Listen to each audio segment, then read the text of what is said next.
Welcome to the Institute for Open Learning. For those aspiring teachers pursuing an advanced certificate in secondary education, a diploma in education secondary, a diploma in education, a diploma in secondary education. Seems like a reputation. Our subject for today will be business studies, didactics, and learners support.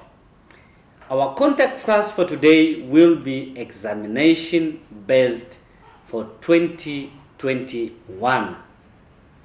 I am your tutor, Mr. Swanza. I can be reached at the following contact number: 081 440 339.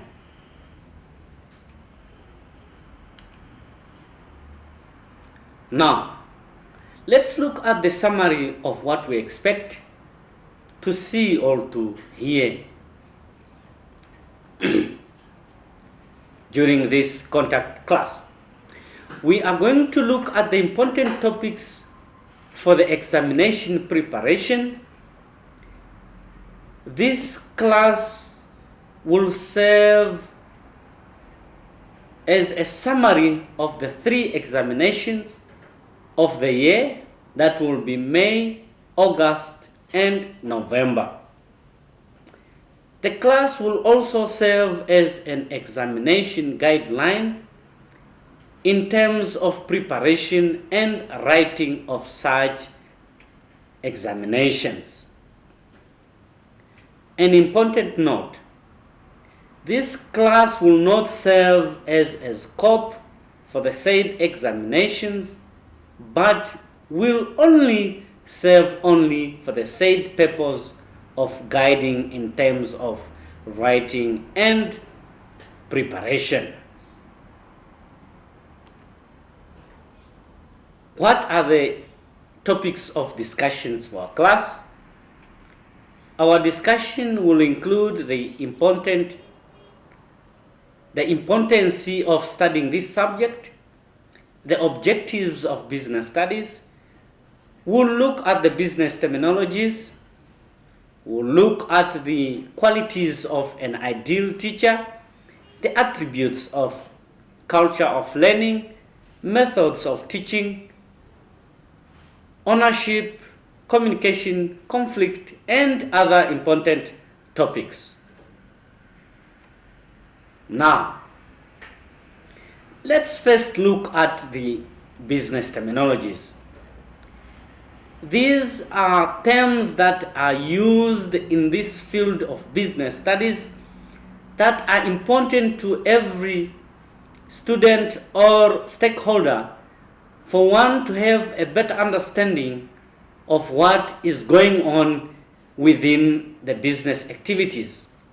We'll look at few terminologies that will include the term employee, employer, job satisfaction, organizational conflict, and responsibilities. But you are advised to read more and understand of other business terminologies. One may ask you a question: why did you choose to study this subject? Why did you choose to study or to pursue this career or this field of business studies? There are lots of reasons or benefits, and such may include that this subject provides the practical skills to an employee or to business stakeholders in order for them to execute their business activities effectively and efficiently. It also helps stakeholders or learners in this case to understand what is going on within the business cycle. It helps students to make a wise decision when it comes to career choices. It also helps for employees to make a decision in terms of employment, and self-employment, so to say, that you have a choice, you'll have a better understanding on whether you become self-employed as an entrepreneur or you look for employment. It also helps stakeholders and students to understand the market strategies on how organization or businesses survives or operate within the competitive market. It also helps employees, employers, or any other person within this field to manage the financial aspect in any activities, whether personal or in the business activity. Let's look at the objective of the syllabus. It includes the application, analysis, judgment, and decision making. Read and understand. Let's look at the qualities required in an ideal teacher. We are looking at the qualities expected in new aspiring ideal teachers. An ideal teacher is expected to have an excellent command in the subject matter. We are talking about business studies in this case.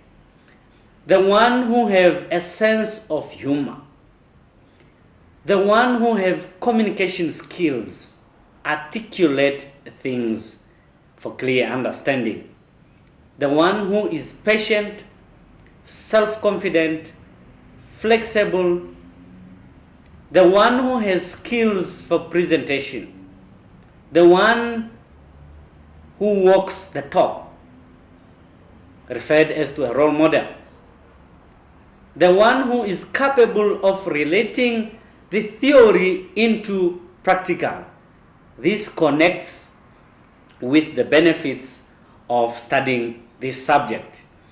A few to mention: read and understand. Do not memorize, but read to understand what is expected in an ideal teacher. What are the standards of an ideal business studies classroom environment? How should a classroom for a business studies class look like, how it should operate, and how it is expected from both the students and the learners themselves? The class in this case is expected to be equipped with proper seating, ventilation, and temperature control. The class should also allow the easy eye contact between the learners and the teachers. Observe, just like in our case, the number of learners and teachers. There should be audio and visual facilities to help learners to have a better understanding of the subject. These can be called as the supplemental tools or facilities that will help to improve the understanding of learners. Such a class must be equipped with new technologies. We are talking of computers, we are talking of other visual facilities like we have mentioned. It must also have posters and charts, and a room must be tidy and well organized. A few to summarize. What are the attributes of the culture of learning? How should it look like? The attributes includes the aspect of inquiry, share, collaborate, communication, leadership, goals, team, and celebration. All these aspects are the attributes of a learning culture. That resources has to be shared. There must be an interaction between students, teachers, and the community. There must be a proper communication between all the stakeholders. The leadership must be the one that all stakeholders understands or enjoys. There must be goals. People must work in teams, and achievements must indeed be celebrated. Now,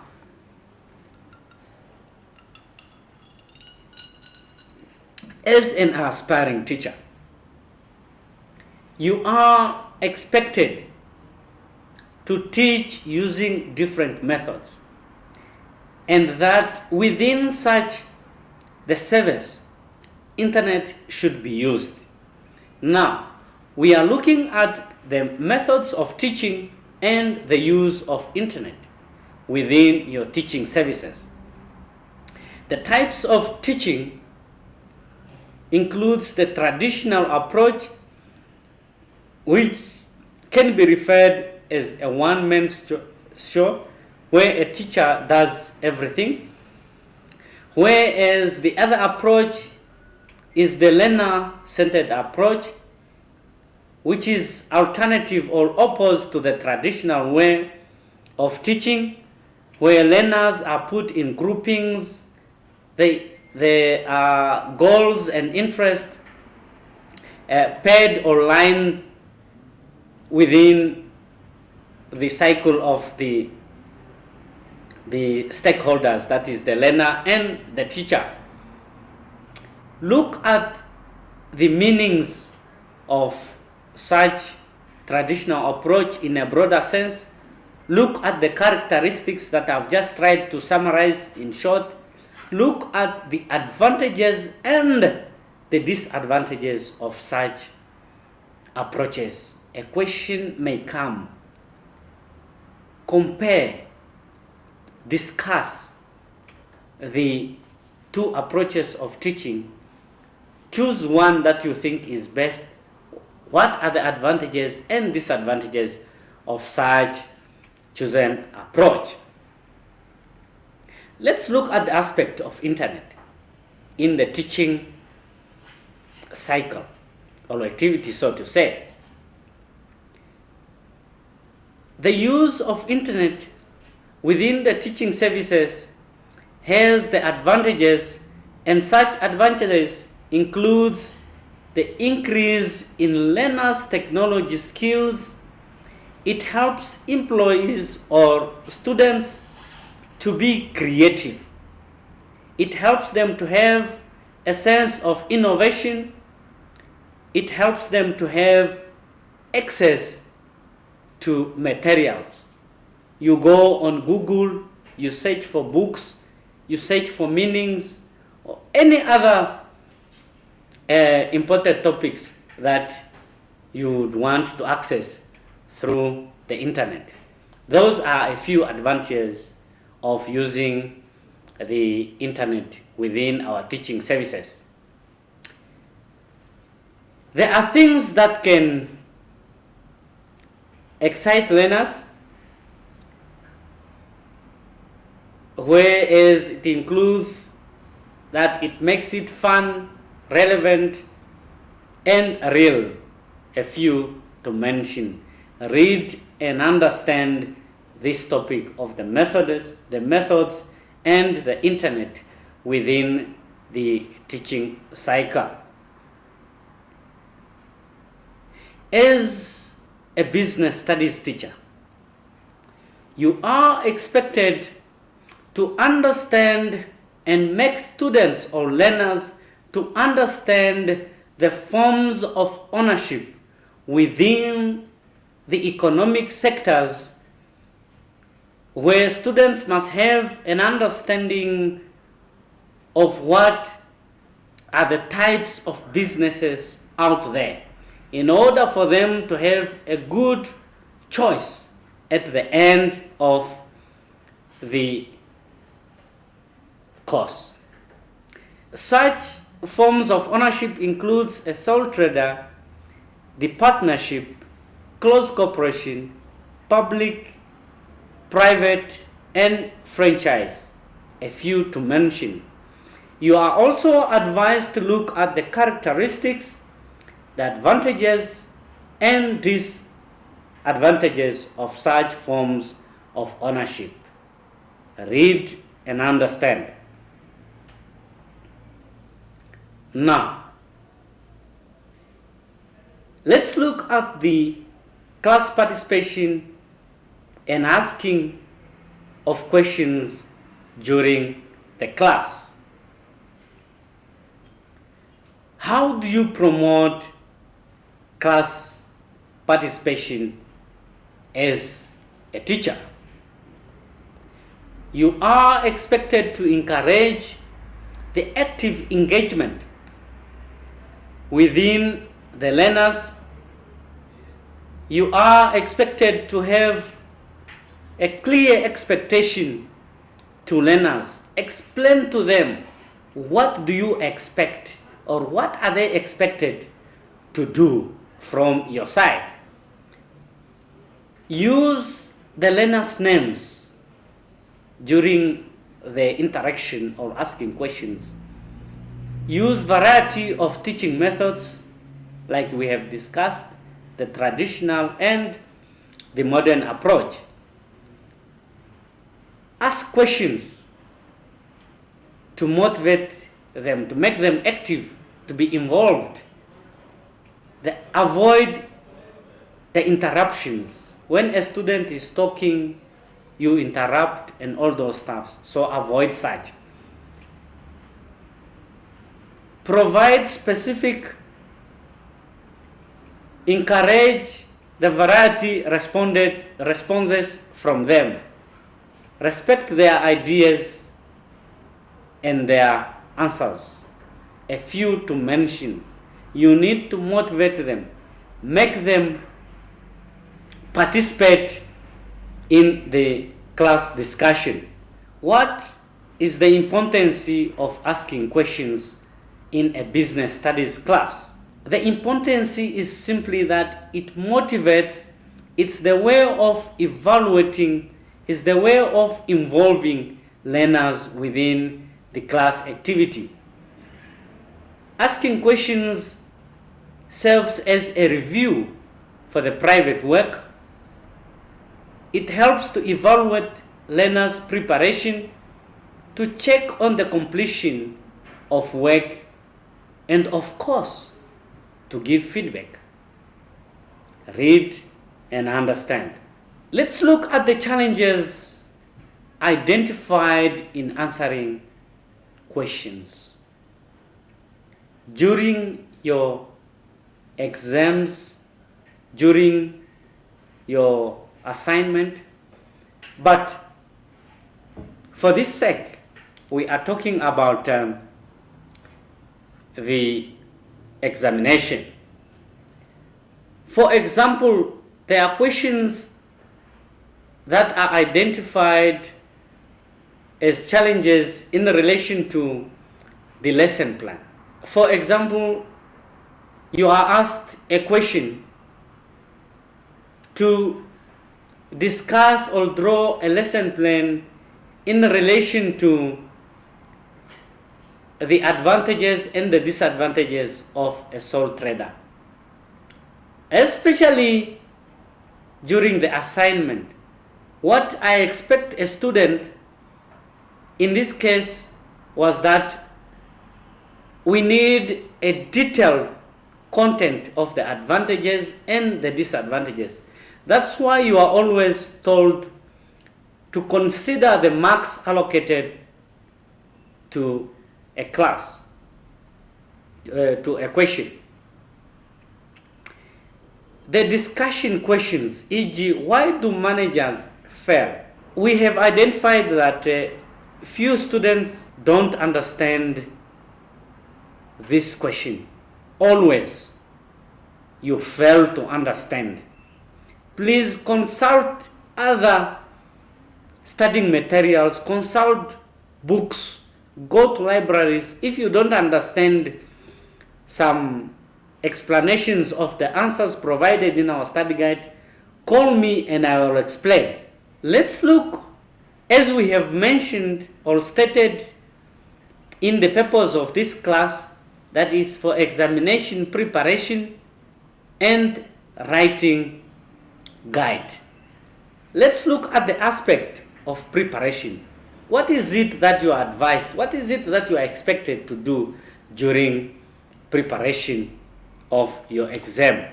You are advised on a social basis to always pray during your preparations. That all questions in the examination are from the content of the study guide provided by this institution. Take note of that. You are not limited to the study guide only, but you are advised to consult other sources. Go to the library, use the internet, consult other qualified teachers who are done with these studies to assist you. Make sure you understand the unit outcome of the study guide. Please make sure you get information about the venue, time of the examination in advance. Do not forget to carry enough materials necessary for your examination. For example, do not forget your pen, a watch for time's sake, a ruler, a calculator if required, your student card, and any other material as may be required for that subject. Now, let's look at the aspect of during the examination. You are done with your preparation and now it's time to write. And you are within or you are in the hall or the venue of writing. On a social basis, I repeat again, you are advised to pray before you start writing for those that believe in God. Please make sure you first read your instructions carefully for your understanding in order to avoid disqualification or loss of marks. You are not allowed to take any form of note into the examination room. Otherwise, you'll be disqualified. Please consider the marks allocated at the end of each question. This serves as a guide for the content expected in order for you to get the proper or required marks. Make sure you understand the meaning of the verbs used in a question. Very important. For example, when you are told to discuss, please point out the positive and the negative features of such a discussion, arrive at the conclusion, and sum up. The other example will be a question that requires you to briefly outline. In brief, explain in short. A question of differentiate. Please point out the differences within the required terminologies. When you are asked to list, please present a list of names or facts required. The same as compare, a question of compare. Please make sure that you look at the differences and the similarities of such required terms. Please read the verbs and understand. You are also advised to look at other topics that we have not covered in summary in our discussion. Look at the creation of a good classroom. Look at the reasons why managers fails. Look at the aspect of communication, the challenges faced by learners, and approaches of such challenges. Look at the conflict and its causes and the approaches of addressing such conflicts. The types of advertising that may be persuasive or informative. My dear students, this brings us to the end of our class, and I wish you good luck.